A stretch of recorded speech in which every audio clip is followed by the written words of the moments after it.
How do you want to set up reading this script? When it comes to setting up a conversation about science, Mitchell Moffat and Greg Brown are pros.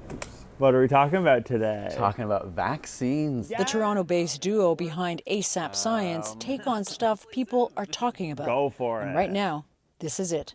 So how do they make this vaccine so fast when often, historically, it's taken a decade or 2 decades? With 10 million subscribers on YouTube alone, their influence is undeniable. So is it safe is the big question tons of people are asking. Ultimately, so far, yes. And in this pandemic, so is their power to shape a high-stakes message around the new COVID vaccines. There's a lot of misinformation online that it's going to change your DNA, but that's completely false. This mRNA never goes into your nucleus, and it doesn't last very long in your body.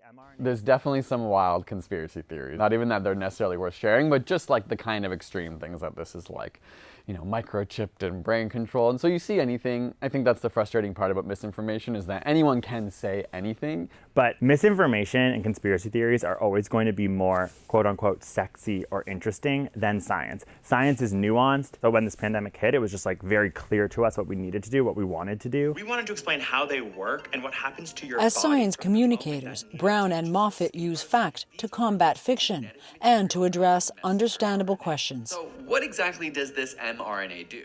It's a great chance to just put that out there in a package that people are wanting to listen to. And I guess that's kind of encouraging that lots of people are at least searching, looking for answers. And so the more likely they are to find the right answers, and I think that is really a responsibility of these big media corporations like YouTube, like Facebook. To help people find the right answers, Google, TikTok, and Twitter recently announced tighter policies around vaccine misinformation. Facebook also released its plan. We've actually removed 12 million pieces of individual misinformation content that's harmful in nature. Kevin Chang is Global Director of Public Policy at Facebook Canada. From his home office in Ottawa, he says the pandemic strategy has been about removing and redirecting. Through our partnerships with public health experts, like the Public Health Agency of Canada, we've actually run pop-up notifications to drive traffic to the official website of the Public Health Agency of Canada. And there, we think that we've reached millions of Canadians, and globally, we've reached over 2 billion people in this way. If you search and you type in vaccine and COVID-19. Searches lead to a COVID resource page that includes a section on vaccines. The new rules also dictate what people can say about them. Can you give us a sense of when you're taking away that disinformation or harmful misinformation, have you seen anything specific to the vaccine that you've removed? If it's about its safety, its efficacy, the ingredients, we will remove those things from Facebook. If there are conspiracies about the origins of this vaccine, we will remove that as well. I think it's important to note that people will have their own questions about the vaccine, and they are legitimate questions. And so we do want to preserve the space for people to be able to express individual thoughts, individual anecdotes about their experiences. It's a tough balance, and getting it right is critical. People who get most of their information from social media are more likely to be hesitant about getting vaccinated.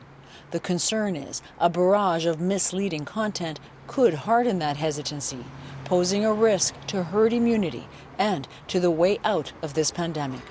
We are tracking misinformation every day. We are taking action against misinformation every day. Michelle Austin is the head of public policy at Twitter Canada, based in Ottawa. Starting next week, she says Twitter will also track and remove misleading posts specifically about vaccines and keep pointing users to trusted sources like the Public Health Agency of Canada. Safety is our #1 priority. But, she says, it will hold back when it's clear people are looking for answers. So context is really important. If it's very clear to us that it's malicious or factually wrong, then it'll be taken down. But a lot of people are coming to Twitter to find out more about the vaccine, and that is extremely important. It is part of a broader soft sell. From public health officials to politicians, the strategy is to partner with platforms and the influencers on them. Federal NDP leader Jagmeet Singh and musician Johnny Orlando joined forces to create a TikTok promoting safe pandemic choices.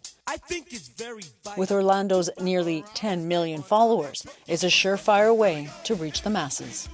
This is a very weird year, and it's a year where a lot of misinformation, a lot of crazy things happening. So I feel like it's kind of a waste of a platform if I can't use it to help inspire and keep people healthy. Social media has been a great tool to connect, particularly now when we've been really isolated more than ever. And while this TikTok doesn't have to do with vaccines, Singh says that one is coming. Absolutely. I'm planning on getting vaccinated very, very publicly and sharing that with people. Nice. There's this enormous opportunity that you can reach a huge population very quickly with well-crafted viral messaging, and that can be very powerful. And Angus Bridgman is a researcher at the Media Ecosystem Observatory in Montreal. He says people tend to follow people who think like them. So while social media's reach is enormous, it is limited too.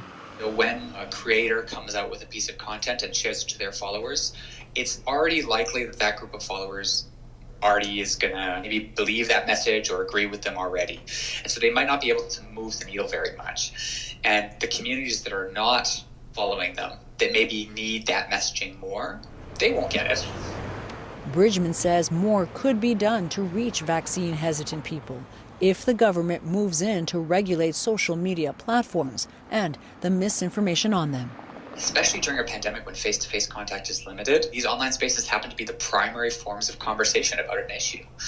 And so now they're coming up and saying, oh yeah, we're going to do all these things. Well, okay, but where's the democratic oversight of that? You know, I think many have been sounding this alarm for many years, but it is uniquely important right now during this time of COVID-19 when these misperceptions have real life or death consequences. I think we need to calm down because we still have months before we actually get these vaccines, and I think it will be a while before most Canadians get vaccinated.